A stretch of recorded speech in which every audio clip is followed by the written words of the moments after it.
Now you have some time to look at questions 1 to 6.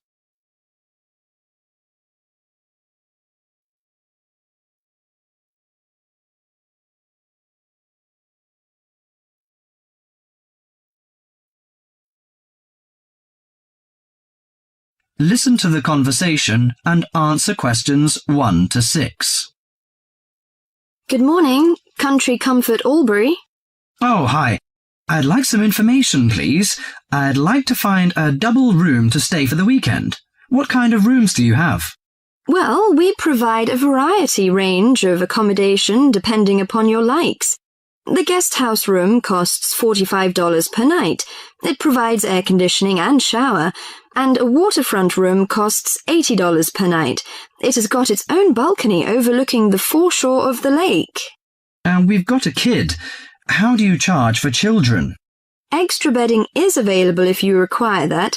If the kid is aged 12 and below, the cost is $10 per night for the guest house room and $15 for the waterfront room. Do you have a swimming pool, tennis court or something like that? Yes, we've got a swimming pool which is free for all the guests, but the tennis court charges $8 each hour, including the rent of rackets. How about other facilities? We provide free off-street car parking and internet access. We also installed in-house movies, but that costs $4 per hour. Oh, we don't think we need that, because of the kid, you know. We don't want him to see movies on the weekend. Well, we also offer ironing equipment in the room. That's useful, I think.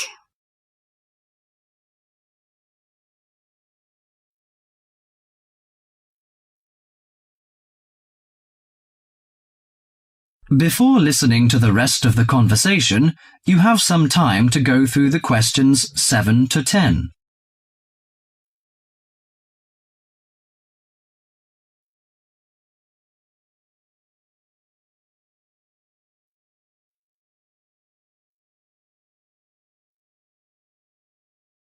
Now listen to the last part of the conversation and answer questions 7 to 10.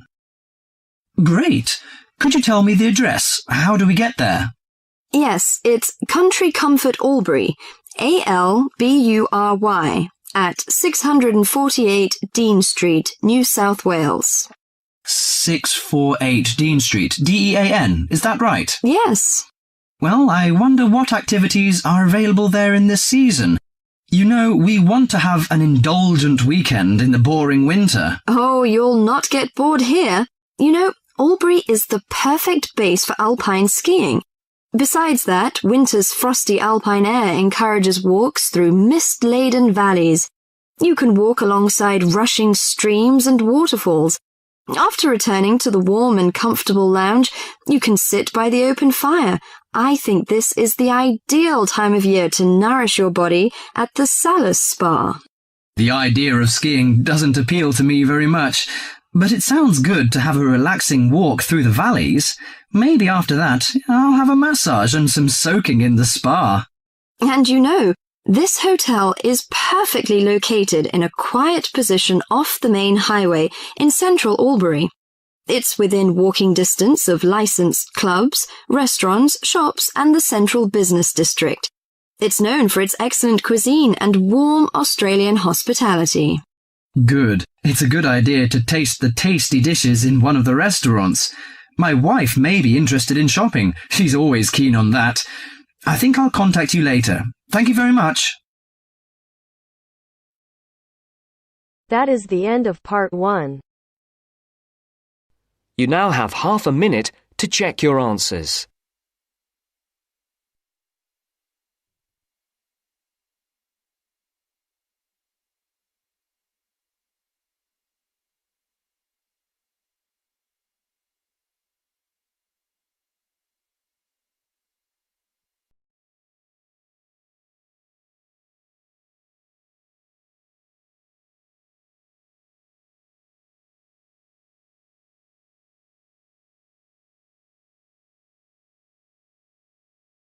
That is the end of part 1.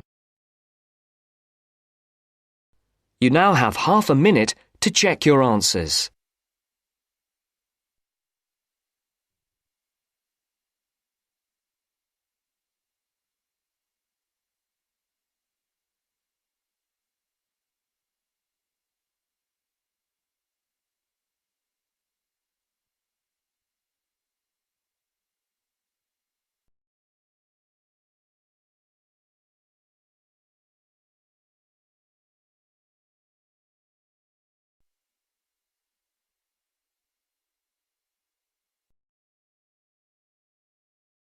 Now turns to Part 2. Part 2. You are going to hear a talk given by Madeline. She is going to introduce the recreational facilities on campus and in town. First, you have some time to look at questions 11 to 20.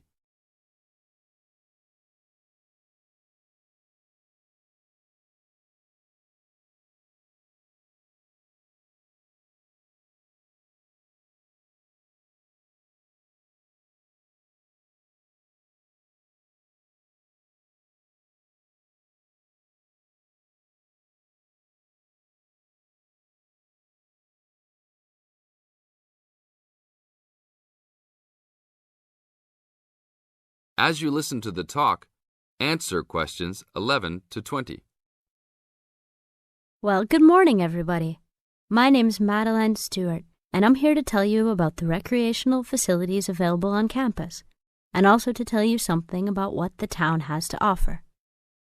You may already know that your Students' Union membership also includes membership of the Sports Union, which provides a range of sporting and recreational facilities on campus, much the same as those in most British universities. The Sports Union has football, tennis, and cricket teams in local competitions. And really, most sports are catered for in some way on campus, even if they're just social matches. In the building itself, there are fitness classes and a full gym, including weights. The Sports Union can also provide cheap tickets to some major sporting events. And to keep you up to date with everything available, there's a weekly newsletter distributed around the campus. You should check this to find out the names and phone numbers of the contact people for each sport or activity you're interested in. Yes, did you have a question? Yes, apart from what you've just said, does the Sports Union offer individual help in any of its activities, for example, in getting fit and healthy? Yes, we do. The Sports Union has a fitness assessment clinic every Friday, staffed by the resident sports trainer, who can provide advice on the best program for you and refer you to various charts. I'm sure you all realize that for any medical assessment or health problem, you should go to the University Medical Service. The sports trainer can also advise you on a suitable training program using the weights. And now on to Ashbury. For a town of its size, Ashbury has some unusually good leisure and sporting facilities, most of which are near the center of town and easily reached by bus from this campus. There's a new, well, almost new, Olympic-sized swimming pool. That's not quite in the central town area, but it's only a 5-minute walk from the bus stop. Above the pool, there's a high-tech fitness center that any of you more serious fitness lovers would need to check out. Then, in the center of town, there's a sporting complex called the Anderson Center, which contains squash courts and facilities for a number of other indoor sports, such as basketball. And just around the corner from the Anderson Center, in the main street there, is an indoor bowling alley. All of these facilities are listed in the weekly newsletter, so I encourage you all to look through it and... That is the end of Part 2. You now have half a minute to check your answers.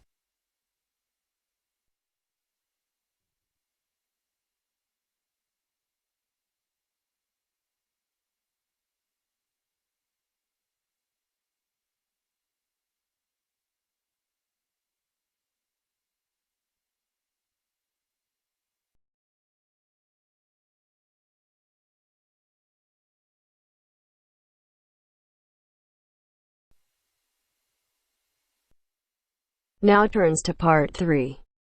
Part 3. You hear a club leader giving information to a group of young people who are planning to do a 2-week holiday course at the Tamerton Centre. First, you have some time to look at questions 21 to 25.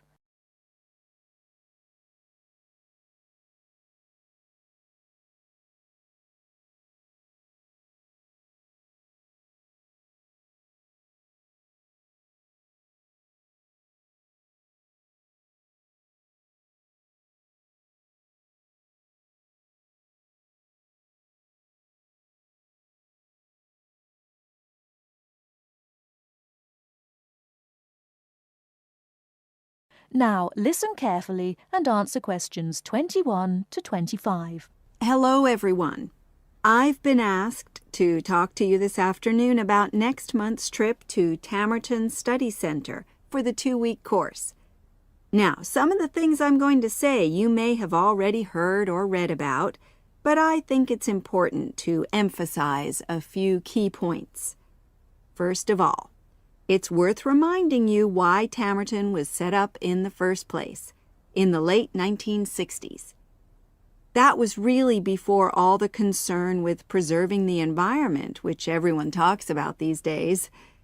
The idea was simply to get people out of the cities and into the country and to find out that just being outdoors can be very rewarding. This is not going to be a holiday in the usual sense. It's called an adventure course because you'll really be stretched to your limits, but that in itself can be a positive thing. The group I took last year, for example, said that although they actually felt pretty weak and exhausted all the time, it really made them learn a lot about themselves and increased their confidence. And in the end, that's the most important thing.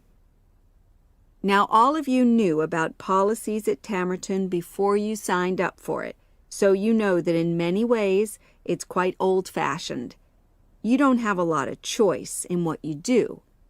But something which I think makes the place so special is that you get to try so many different things every day. For instance, one day you'll do climbing, and the next you'll be surveying rock pools. It's not intended that you become an expert in any of them. It's more like a taster, which you can follow up if you want. And there isn't a lot of free time. Organized activities and talks, etc., go on until 9 p.m., and lights go out at 11 p.m. There are table tennis tables with all the equipment and board games, though I have to say the pieces often go missing, so it's a good idea to take your own. There's a DVD player with a good selection of films suitable for this age group, so don't take yours. Bedtime at 11 p.m. is strictly enforced, and there's a good reason for this.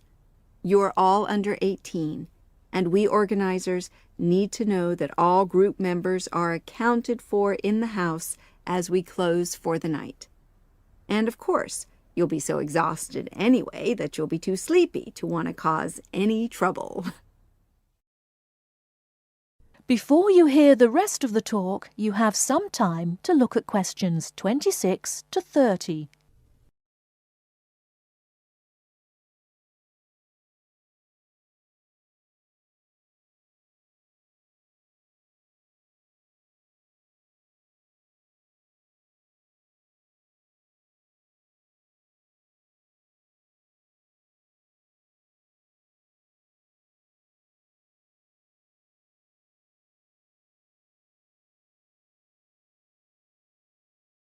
Now listen and answer questions 26 to 30.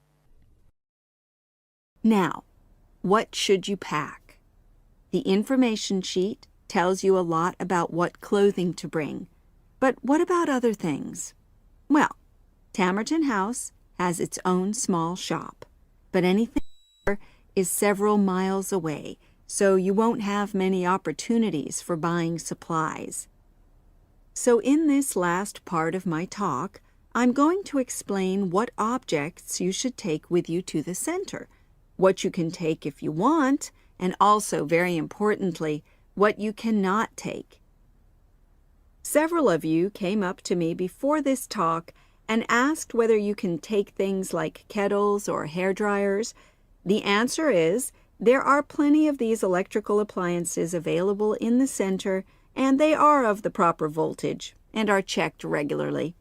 Yours may not be, so the rules at Tamerton say you can't bring them into the center because it's considered a fire risk. Remember, it's a very old house. Now, another question was about cell phones. Although you definitely can't have them on during inside talks, you equally definitely need them when you're out on exercises. So they're a must, I'm afraid. Anybody who wishes to talk to me about borrowing a phone for the fortnight, please see me after this talk. Now, the weather's heating up at the moment, and you'll be outdoors a great deal. If you wear proper clothing, especially a hat, sun cream is optional. Also, they sell high-factor cream in the shop, so you don't have to take any of your own unless there's a special kind you use. Now, there's a special note about things like deodorants, which come in aerosol cans. I need to tell you that these are banned in the center because apparently they have the habit of setting off the fire alarms. If you want to take an aerosol can, you'll actually be at risk of being told to leave.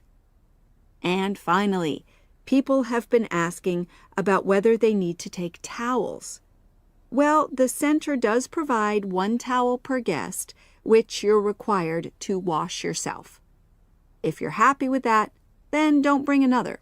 If not, take one of your own. Just remember how much outdoor exercise you'll be doing and how dirty and wet you'll be getting. That is the end of part 3. You now have half a minute to check your answers.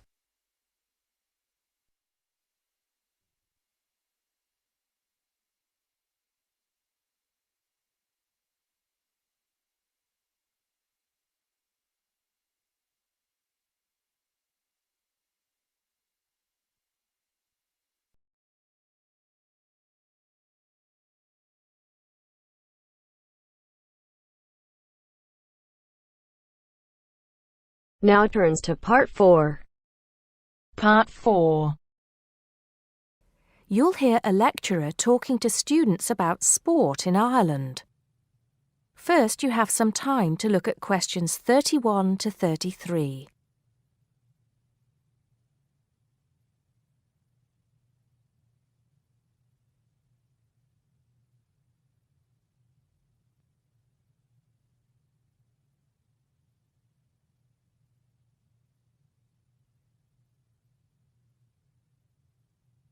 Now listen carefully and answer questions 31 to 33. Now, today we're going to be finding out about the most popular sports in the Emerald Isle. That's Ireland, of course. Can you guess what they are? Well, there are these 2 lesser-played games, a form of rounders and Gaelic handball. But we'll start with one which is perhaps over 3,000 years old, arriving in Ireland with the Celts, some claim. That may be a slight exaggeration, but I consider it to be the fastest field game in the world, and it goes by the name of hurling. Well, that's what it's known as in the English-speaking world anyway. So, what do you have to do? You've got 15 players on a team, one of them the goalkeeper. Each one has a stick called a hurley. Here you are. I've brought mine along. Had it since I was at school. This is what it looks like, and basically you have to get this ball, called a sliotar, that's S-L-I-O-T-A-R,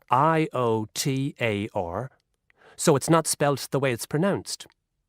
You hit it into the net for 3 points, or you can hit it over the net for 1 point. The goal looks like the letter H, with the net under the crossbar.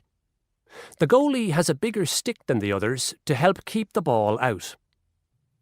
You can also catch the sliotar and run with it for 4 steps maximum, or bounce it on your stick. Is that clear to you all? I'll be showing you a video a bit later, so you can see what a game actually looks like. You might like to think of it as a mixture of lacrosse, hockey, and baseball.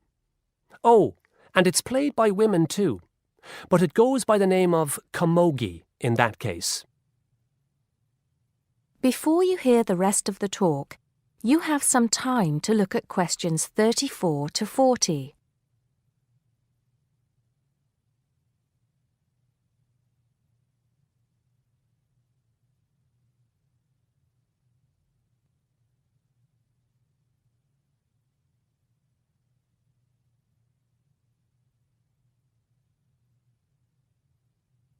Now listen and answer questions 34 to 40. I'll give you a bit of the history, shall I now? Generally, the golden age of the game is considered to be the 18th century. But systematic rules were first agreed and drawn up at that great shrine of learning, Trinity College Dublin, in 1879, founding the Irish Hurling Union, closely followed just a few years later by the formation of the Gaelic Athletics Association. With greater organisation last century, the All-Ireland Hurling Championship got off to a flying start, and I'm proud to say that my own native city of Cork has won more than 20 titles over the years. But then, so have Kilkenny and Tipperary. Is it only played in Ireland? No. Well, it is the only country with a national team at the moment, but you may be surprised to discover there are hurling clubs in London, as well as in America and Argentina, to name just a few. The other game I'd like to take a little time to introduce you to is Gaelic football, which is played on the same pitch as hurling with the same number of players. But there's no net. You just have to get the ball over your opponent's goalposts. And you can do that by kicking or punching the ball. However, you're not supposed to do that to the players, I might add. Imagine it as a combination of soccer and basketball. But in my opinion, it's a more exciting spectacle than either of those. Excuse my bias, if you will. It's also very popular with women. In fact, there are more women's teams than for any other sport. Whether despite or because of the physical contact involved, I wouldn't like to say. They do play a shorter game, 60 minutes, rather than the men's 70. So, let's have a look. If we can have the lights down, I'll see if I can get this technology to work. That is the end of part 4. You now have half a minute to check your answers.